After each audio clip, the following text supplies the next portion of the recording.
Ashamaa akkam jirtu fayyaa keessanii nagaa keessanii nageenyi waaqayyo isiniif haa baay'atu.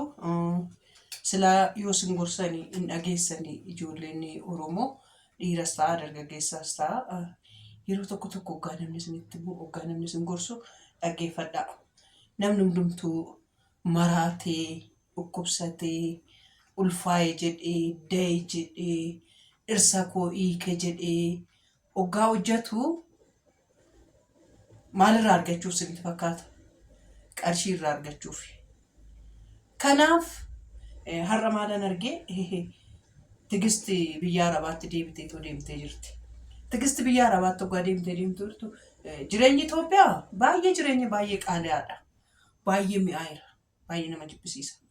Garuu haa ta'u malee immoo yeroo ammaa kana yuutuubiin yoo isinitti hojjetattaniitu ta'ee shiroo hojjetachaa isinitti odeessanii nu saaxilu amma jechuudha laala kana dhaqeen bitee dhufee akka tooftaaliyyuu hin jiru kana timaatimii kanaa fi ishii kana jechuudha wantoota kanaa birrii 470 nan bitee dhufe ishii kana qofa jechuudha laala ishii kana qofaan birrii 470 nan bitee dhufe shunkurteeni 135 gale. Timaatimiin 100 gale. Walitti kiiloo bitee kiiloo 2 bitee. Kanaaf ijoollee keenya waan gootan isinitti himachuudha. Bara kana mana maadaamii iddoo jirtanuu intarneetiin odoo isin harkaa jiru iskiroorii gochaan oolinaa. Yuutuubii namaa bantanii amma teessanii ilaalaa ooltan tokko tokkotti dabartan yuutuubii mataa keessanii saaqqadhaatii. Tiiktookii immoo intarnaashinaal biyyoota 5 irratti hin kaffalu. UK biyyoota maqaa biyyoota akkuma yuutuubii nuyi Itoophiyaa taanee hojjenna garuu yuutuubii eessatti saaqqanne biyya biraa teenyee saaqqanne miti. Akkas godhaa saaqqadhaatii tiiktook irrattis galii argadha. Ammaani karaan ittiin odoon jalqaba dura akkasitti nama na gorsuu, nama na barsiisuu, nama natti himu qabaadhee tiiktookii koo lafaa ka'ee guddisuudhaaf olii gadi fiige. Dhaqee gaafan guddisu garuu yoo namni giiftii naa kenne malee, yoon geemii taphadhe malee, yoon beeksisa hojjedhe malee ani qarshii tiiktook irraan argadhu. Maaliif Itoophiyaadhaan an saaqe. Akka ammaa kana jechuun ani kayyuu tiiktookiin akka inni biyuudhaan kaffaluun beekuun ture. Garuu jechuudha jiru ijoolleen keenya ijoollee gurguddoo warroon nuti gurguddoo jedhaman kana keessa namni sirriitti waan dhugaa sanitti himu tokko mucaa warra wannoo jiru kun eenyu maqaan isaa Adoonaay kun hin dubbataa intarnaashinaaliidhaan akka saaqqatan namni hundumtuu akka tiiktook isaa intarnaashinaalii godhu yeroo baay'ee haasa'a. Intarnaashinaalii tiiktook intarnaashinaalii UK'dhaan maayidhaan banadhaa namaan jedha hoggaa dubbatu jechuudha. Isa qofan arge. Gaafa dhaqxanii immoo monetaayizeeshinii tiiktookii gaafattan immoo dhaqxanii istiidiyoo keessatti monetaayizeeshinii Itoophiyaa gaafa gaafattan immoo nama meeqatu monetaayizeeshinii ta'ee jira? Nama 13 qofatu jira monetaayizeeshinii ta'ee jiru tiiktookii keessa jechuudha. Achi keessaa ijoolleen keenya ijoollee Oromoo keessaa nama 2 qofaadha monetaayizeeshinii godhatan. Namatti mul'isu jechuudha achirratti reekoordii irratti agarsiisu. Kanaaf ijoollee waan ofii keessanii fayyadamtanis obbolaan keessan akka fayyadaman akka irraa geeddaraman nama barsiisaa. Isinis immoo waan isin hin jedhu kana saaqqadhaa. Amma fakkeenyaaf tarfii sa'aatii keessan ishuma marqatti teessanii daqiiqaa 10 nama biraa dhaggeeffattan daqiiqaa 10 viidiyoo mataa keessanii yoo hojjetattan galii irraa argattu. Suma dhugaa isin hin jedha galii irraa argattu. Haadha eebbaa galiin irraa argadha jettee maasoftaa Oromoon galiin irraa argadha jettee maasofte isin ilaalu naan jedhu. Namni tokko haa jijjiiramu haa ilaalu hin ilaalina namni tokko dhageessanii yoo jijjiiramtan natti tolaana. Isuma dhugaa natti tola isa dhugaa. Namni tokko jecha koo dhagee yoo itti jijjiirame yoo irraa geeddarate ankoo rakkoon qabu bara Waaqayyo jedhee naa ta'a.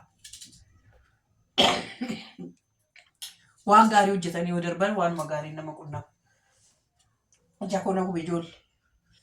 laala namni gaafa eqqi jedhee bo'uu barbaadu shunkurtii ofitti qujisee eqqee bo'aa ishee bayyesus ani bo'uufillee boo'ichaafillee dhiyoodhuman jira maaliif hojjetan seenaa nama bobboochisu hedduun qaba maal ta'eef jechuudha seenaa hedduu ani irra malee nama bushu hedduun qaba maal waa jara koo amma maanatti bilbiltume mee maanatti bilbiltume amma mee saltan deebi'a koo silkiin natti dawwalamee addaan kutee amma walitti deebinaa jechuudha.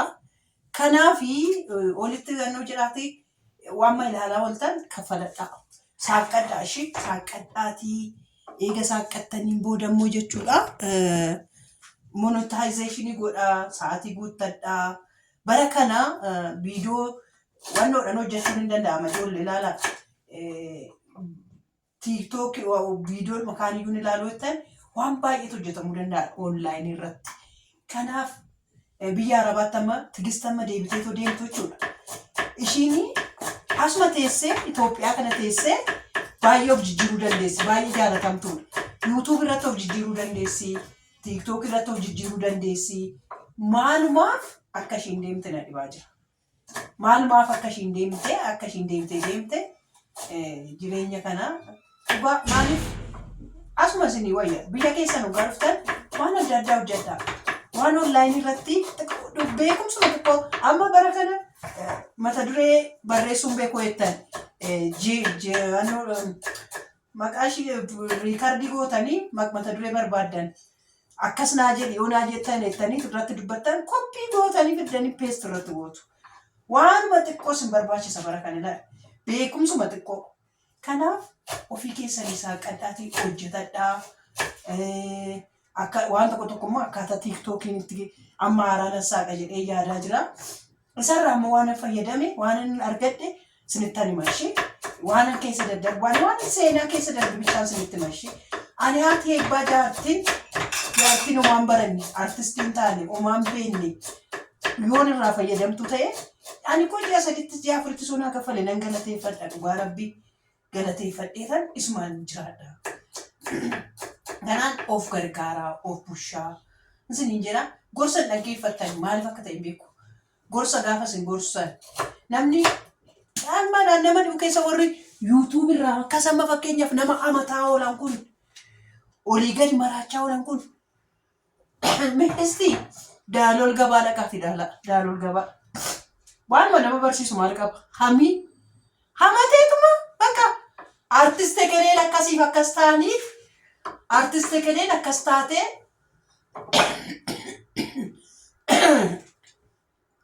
karaa akkasii bahee akkas bahee jedha afaan Amaariffaatiin hojjetaman jechuudha. Warroota maamii irratti hojjetan eenyudha nama biraa warroota nama hamatanii jechuudha nama hamatanii dhiiguma namaa ciranii hangalii argatan meeqatu jiru seetan. Ishii afaan Amaariffaa keessaa immoo Eleenaan jedhamtu tokko jirti. Ishiinis teessituma nama hamatti. Artistoota kana bebbeekamoota kana akkas karaa kana bahee karaa kanaa siin deebiin etteetuma qarshii argatte meeq manii gooti.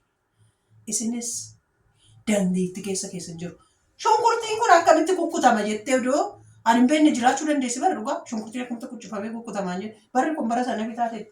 Isuma hojjechaa akkasitti kukkutaa yoo hojjette yoo possotte maallaqadha. Isuma dhugaan isin jedha. Nyaata akkamitti hojjetu? Nyaata fakkeenyaaf ijoolleen arabaa isin YouTube irraa sarchii gootanii ilaaltanii ta'uu hin hojjettanii. Isuma deebiftanii akkamitti nyaanni kun hojjetamaa jettanii odoo hojjettanii qarshiidha. Tole qarshiidha. Kanaaf olii gadi TikTokis scroll gochaan oolinaa. Wannoos scroll gochaan oolinaa. Itti fayyadamaa. Dhugaa itti fayyadamaa ittiin of beeksisaa. Maaliif namaa bichaa laalaa ooltu? Isin maaliif galiirraan argattan? Maa biyya arabaatti gubattu? Maa biyya ormaatti gubattu? Biyya keessa maal amma fakkeenyaaf wannoo nagartan eenyu maqaan isaa Doonkii Tuubii isheetu mallasee maal hojjeta? Maal hoosaa? Kottaa AI'n sin barsiisaa jedha. Kottaa akka Samsung godha. Akkas ta'e karaa kana ta'e karaa kana bahee akkas ta'e maal kana akkas godhe akkasitti abaloo akkas taatee akkasitti falaxamtee akkasitti qalantamtee jedhu. Indee ogummaa meeqaan nu keessa jiru waan namni sabaarramaadha koo isa gaggaarii gorsa gaggaarii qabu dhaggeeffatu. Kanaafiyyuu yaa ijoollee keenya baay'ee na gaddisiiftee tigistii irraa gaddeemu ani kanayyuu kaasuu dhaqee shunkurtii birrii 100 waan biteen ilaa amma kukkutu argitu namni amal waaf itti godha bar ani garuu na shakashake lakkee ana booshii kanarraa nan bifadha intee hoo